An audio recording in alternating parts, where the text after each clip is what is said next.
بعض لوگ بزرگوں سے محبت کا اظہار ان کے ہاتھ چومنے کو بھی شرک سمجھتے ہیں. اللہ کے بندو, کسی سے عقیدت محبت میں ہاتھ چوم لینا شرک کا اس سے کیا تعلق ہے؟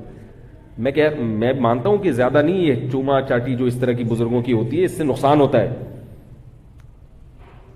اول تو کوئی بزرگ ہوتا بھی نہیں ہے, لوگ خام خواہ عقیدت میں ہاتھ پاؤں چومنا شروع کر دیتے ہیں. اس کے اعتدال ہر چیز میں اچھا ہے, لیکن اگر کوئی فرط محبت میں اپنے کسی بزرگ کے کبھی ہاتھ چوم لے, اس میں کوئی خرابی نہیں ہے, اس کا شرک سے کوئی تعلق نہیں ہے. عربوں میں رواج ہے نا, جب بھی ملتے ہیں ایک دوسرے کا ماتھا چومتے ہیں. یہ شرک ہو گیا. یہ جیسے ماتھا چومنے سے مشرک نہیں بن جاتا, ایسے ہاتھ چومنے سے بھی مشرک نہیں بن جاتا, اس کو بھی شرک ہے. یہ بعض لوگ تعویذ کو شرک کہہ دیتے ہیں. ایک صاحب مجھے کہنے لگے تعویذ شرک ہے. میں نے کہا تعویذ میں یا اللہ مدد لکھ کے گلے میں لٹکا دیا, یہ شرک کہاں سے ہو گیا اللہ کے بندو؟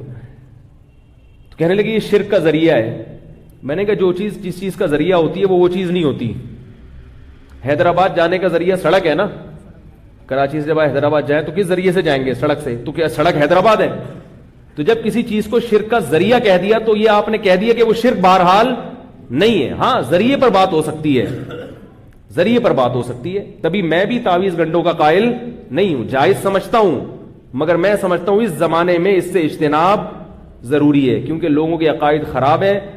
عامل لوگ تعویذ گنڈوں کے نام پہ الو بناتے ہیں اور یہ چیزیں انسان کو وہمی بناتے ہیں, بالآخر شرک تک لے کے جاتی ہیں یہ چیزیں. اس لیے الحمدللہ میں اپنے بچوں کے گلے میں کبھی تعویذ نہیں لٹکاتا. لیکن اگر کسی عالم نے جائز تعویذ لٹکایا ہوا ہے, اس پہ قرآن کی آیت ہے, تو میں اس کو مشرک نہیں کہتا. البتہ اللہ کا بڑا فضل ہے, ہمارے باپ دادا میں یہ رواج ہی نہیں تھا تعویذ. ہمارے ابا نے کبھی نہیں رکھا تعویذ. بعض لوگ مزاج کے توحیدی ہوتے ہیں اور بعض مزاج کے بدعتی ہوتے ہیں. سمجھ میں آ رہی ہے بات؟ بعض لوگوں کو ان چیزوں سے طبی طور پر گھن آتی ہے. ہماری دادی اللہ تعالیٰ ان کی مغفرت فرمائے, حضرت مولانا عبد الرحیم رائے پوری رحمۃ اللہ علیہ سے بیعت تھی. وہ کبھی یہ تیجے اور 40ویں کا کھانا نہیں کھاتی تھی, حالانکہ ان کو نہیں پتا تھا کہ یہ بدعت ہے. وہ تو بیچاری گاؤں دیہات میں پلی, بیعت ہوئی, وہ تو صرف ان سے اصلاحی تعلق تھا, مسائل ان کو زیادہ معلوم نہیں تھے. لیکن کہیں بھی کسی میت کے گھر سے کھانا آتا تھا, کبھی نہیں کھاتی تھی. کہہ رہی تھی مجھے مردوں کے کھانوں سے ویسے گھن آتی. بات آ رہی, ان کو آپ کوئی دلائل سے نہیں قائل کر سکتے کہ یہ جائز ہے یا ناجائز ہے. وہ کہیں جائز ہوگا تمہارے لیے ہوگا, یہ مردوں کے کھانے ہمارے حلق سے نہیں اترتے. تھوڑی سی غیرت بھی کوئی چیز ہوتی ہے نا, کیا خیال ہے؟ تو یہ جو تعویذ گنڈے والے لوگ ہیں نا, جائز ہونے ایک الگ چیز ہے, مگر یہ تعویذ گنڈے والوں میں آپ کو توکل کبھی نظر نہیں آئے گا. یہ ہمیشہ ان پر اللہ کا کچھ ایسا عذاب آتا ہے کہ یہ ہمیشہ اسی پلیتوں میں لگے رہتے ہیں. انگوٹھے میں الگ دھاگا بندھا ہوگا, کالا سا پٹا گلے میں پڑا ہوگا, اور یہاں ایک کچھ باندھا ہوا ہوگا, اور پھر گھول کے بھی کچھ پی رہے ہوں گے صبح شام. ساری زندگی اسی میں. اللہ کا بڑا فضل ہے, ہمارے سارے کام اللہ دعاؤں سے پورے کر دیتا ہے. ہمارے بچے کبھی بیمار ہوں, ہم دعا مانگتے ہیں اللہ سے, الحمدللہ اللہ شفا دے دیتا ہے. ڈاکٹر سے علاج کراتے ہیں, ایک محلے کے ڈاکٹر ہیں, وہ سارے بچوں کے پورے رول نمبر کے حساب سے انہوں نے یاد کیے, کون سا پیس ہے, یہ 3 نمبر والا پیس ہے. اللہ نظر سے بچائے. بس اتنا, اور سورہ فلق سورہ ناس پڑھ لیتے ہیں, دم کر لیتے ہیں. مجھے بہت لوگوں نے کہا کہ آپ یوں کریں, آپ ایسا کریں, آپ عاملوں کے خلاف بہت بولتے ہیں, یہ کچھ کر دیں گے. میں نے کہا ان کا باپ بھی کچھ نہیں کر سکتا. کیا خیال ہے؟ ان سے تو ڈرو ہی نہیں. جن چڑیل بھوت سے, جو عامل جو جن چڑیل بھوت سے دھمکی دیتے ہیں نا, اس سے تو ڈرو. شیر سے ڈر لو, گدھے سے بھی کبھی کبھار ڈر لگتا ہے, لات نہ مار دے. کتے سے ڈر لگتا ہے, میں اپنی بات کر رہا ہوں, کبھی کبھار مجھے کتے سے بھی ڈر لگتا ہے کہ یار کہیں حملہ ہی نہ کر دے. حتیٰ کہ کبھی کبھار بکرے سے بھی ڈر لگتا ہے کہ ٹکر نہ مار دے. اور بیوی سے تو سب مسلمانوں کو ڈر لگتا ہے. ہر چیز جو دنیا کے ڈراتی ہے, ہم بھی ڈرتے ہیں الحمدللہ. انسان ہے, ہم کوئی لوہے اور فولاد کے بنے ہوئے نہیں. اندھیرے سے بھی بعض دفعہ ڈر لگتا ہے. قبرستان میں آپ رات کو اندھیرے میں جا کے بیٹھو تو کتنا ہی بڑا فنٹر ہو, تھوڑا سا ڈر لگے گا. اللہ کا بڑا فضل ہے, میں کبھی عامل سے, چاہے دیوبندی ہو, چاہے کسی بزرگ کا خلیفہ ہو, چاہے اس کے ماتھے پہ تہجد کے نشانات ہوں, چاہے اس کو 100 بزرگوں سے خلافتیں ملی ہوئی ہوں, اپن نہیں مانتا بھائی, ہم نہیں مانتے. اس پہ میں بہت دلائل لے چکا ہوں, لیکن اگر کسی کو دلیل سمجھ میں نہیں آئے تو کانفیڈنس بھی ایک دلیل ہوتی ہے. کہ ایک آدمی ممبر پہ بیٹھ کے اتنی کانفیڈنس سے بات کر رہا ہے, اس کا مطلب کچھ بات میں دم ہے. کانفیڈنس بھی دلیل ہوتی ہے بعض دفعہ. حضرت ابو بکر نے حضرت عمر رضی اللہ تعالیٰ عنہ کا کسی رائے میں اختلاف ہوا تھا.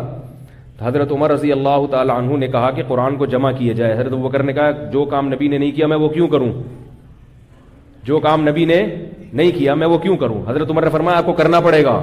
اتنے بغیر دلیل کے حضرت عمر کانفیڈنس سے بات کرتے رہے کرنا پڑے گا ورنہ قرآن ضائع ہو جائے گا. ابو بکر فرما رہے ہیں کہ بھائی اگر ضائع ہونے کا خطرہ تھا تو نبی نے کیوں نہیں کیا یہ کام؟ حضرت عمر دلیل نہیں دے رہے, حضرت فرمایا نہیں کرنا پڑے گا ورنہ ضائع ہو جائے گا. اتنا زور سے اصرار کیا. ابو بکر فرماتے ہیں اللہ نے مجھے شرح صدر کر دیا کہ بھائی یہ عمر صحیح کہہ رہا ہے. بعض دفعہ دلیل نہیں ہوتی, بندے کا کانفیڈنس کام کر جاتا ہے. میرے پاس تو دلیل بھی ہے کہیں, ہے نہ سمجھے. کانفیڈنس کی بڑی ویلیو ہے. آپ کو پتا ہے کہ ایک چوہے نے جو ہے نا ہاتھی کو پرپوز کیا, ہتھنی کو. چوہا ہے اور ہاتھی کی جو ماتا ہے ہتھنی, اس کو پرپوز کیا. تو ہتھنی نے بولا تو اپنی اوقات دیکھ, تو اپنی اوقات دیکھ کمبخت, اپنا خاندان دیکھ, اپنا قد دیکھ, نہ تیرا نیچ خاندان کے گھٹیا آدمی, تجھے شرم نہیں آئی؟ میرے لیے نکاح کا پیغام بھیج رہا ہے, تو شرم نہیں آئی؟ تو چوہا کہتے ہیں ان سب چیزوں کو چھوڑ, کانفیڈنس دیکھ میرا. ان سب چیزوں کو, یہ خیر لطیفہ ہے, اس کو لطیفہ ہی سمجھے آپ. کہہ رہے ان سب چیزوں کو چھوڑ, ایک خوبی ہے میرے اندر, وہ کیا ہے؟ کانفیڈنس. تو ہم تو بھائی ایسے اللہ کا شکر ہے کوئی ایسے برے خاندان کے بھی نہیں ہیں, ہمارے پاس تو دلائل بھی ہیں. تو دلائل کے ساتھ جب کانفیڈنس بھی ہو تو بعد میں اور جان پڑ جاتی.